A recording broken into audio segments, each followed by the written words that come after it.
Welcome to my presentation on the case study analysis of the ANZ Bank. My name is James Owen. I'm an MBA student and look at the Agile transformation itself through the lens of the Kotter's 8 steps to transformational change process. So we've established that there's a case for change. The CEO, Shane Elliott, started in early 2016 with a vastly different style to leadership than his incumbent and set about transforming his business to make it ready for the future.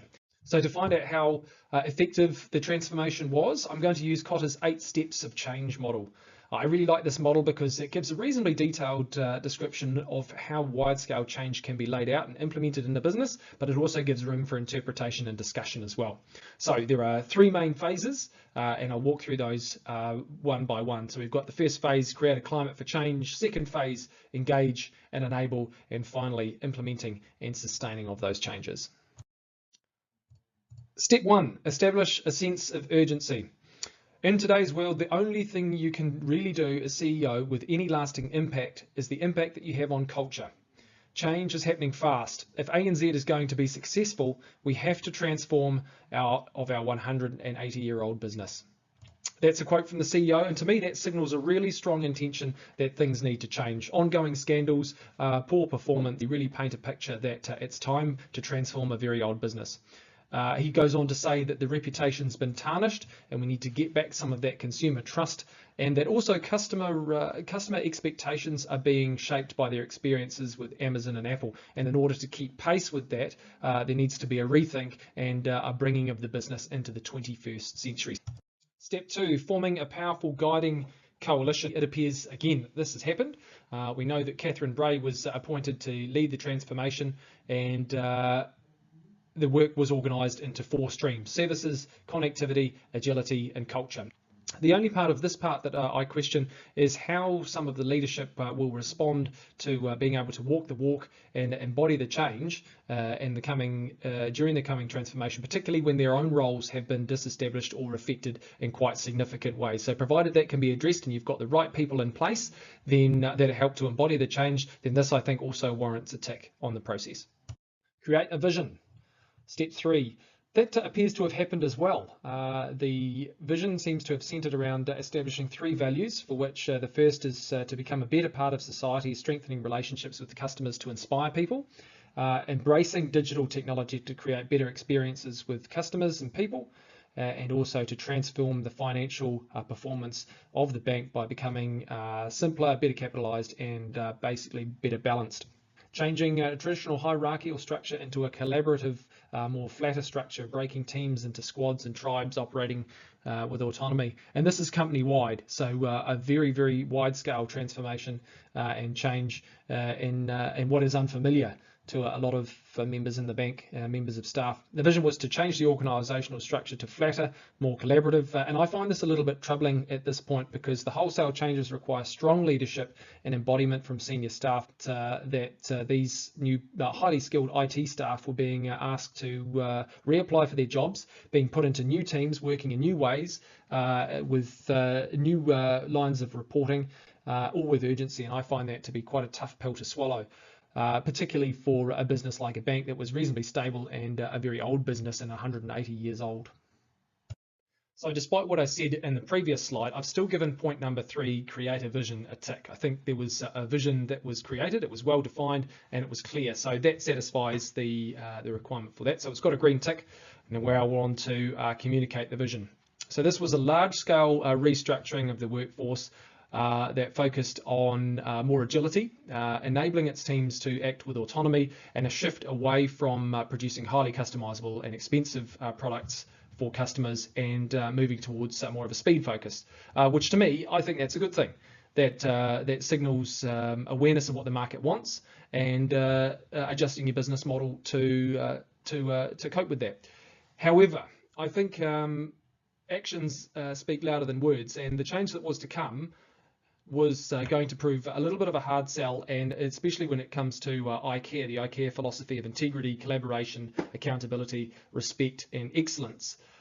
particularly when those are some of your founding values in which you work and you want your staff to embody those. When you have to start reapplying for your job and you're asking questions of how you can deliver in this new way, particularly when your previous way of doing business in a 180-year-old company was seeming to be okay, and you've satisfied, or you've been quite successful in that as an employee, I think you're going to have questions. And my question to the CEO around this framework is, can you communicate that vision within 5 minutes?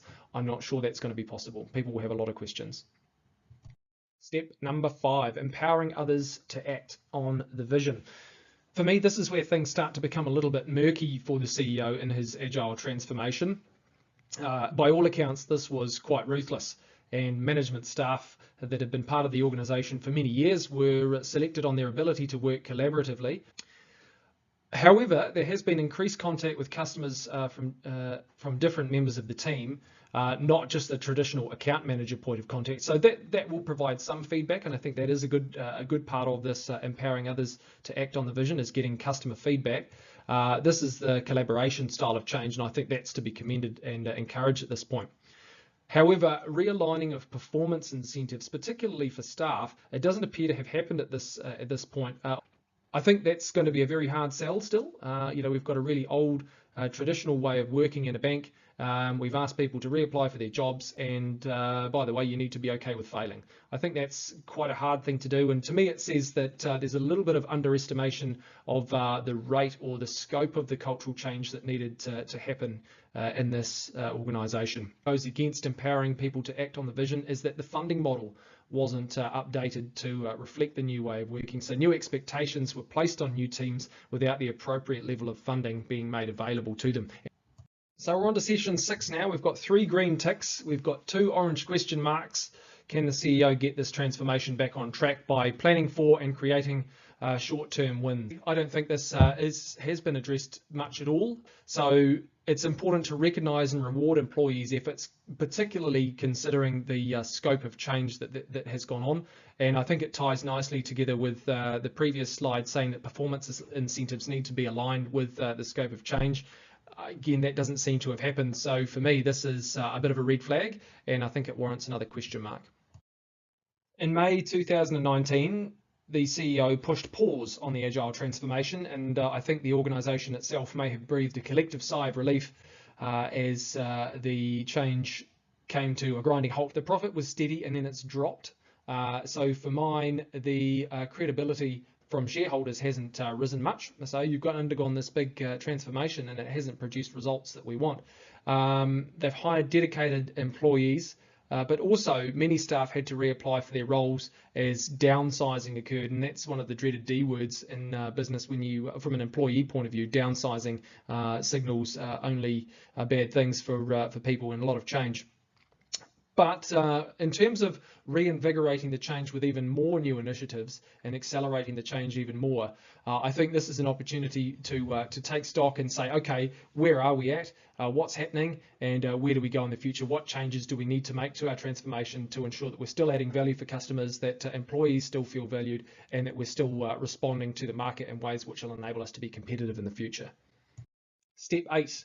Institutionalizing new approaches. It's important to articulate the connection between changes that we've made and performance markers. So are we seeing improvements in our business performance? That was one of the reasons that we started. Are our customers feeling like we're delivering better on what we set out to achieve, and communicating those back to the team so that we all get an idea of whether we're on the right track.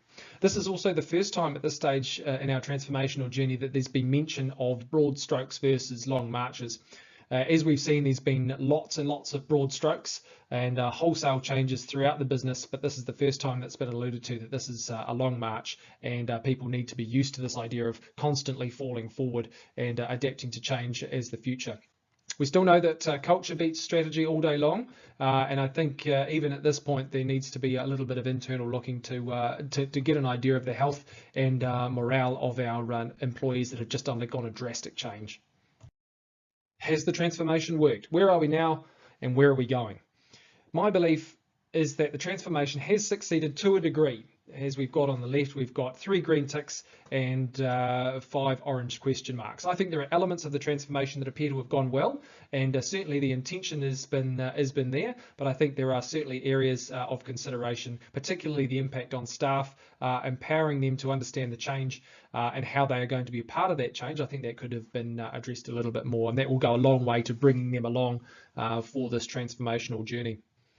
I also think that there's been an underestimation in the extent of change and the effect of that change on the frozen middle of the organisation. I think there's multiple ways in which this transformation could have been achieved without necessarily upending the entire business all in one go. Having said that, though, the heavy lifting has been now done, and with appropriate alterations, review and consolidation, I think the foundation has been set for the Agile transformation to lift ANZ's performance in the future.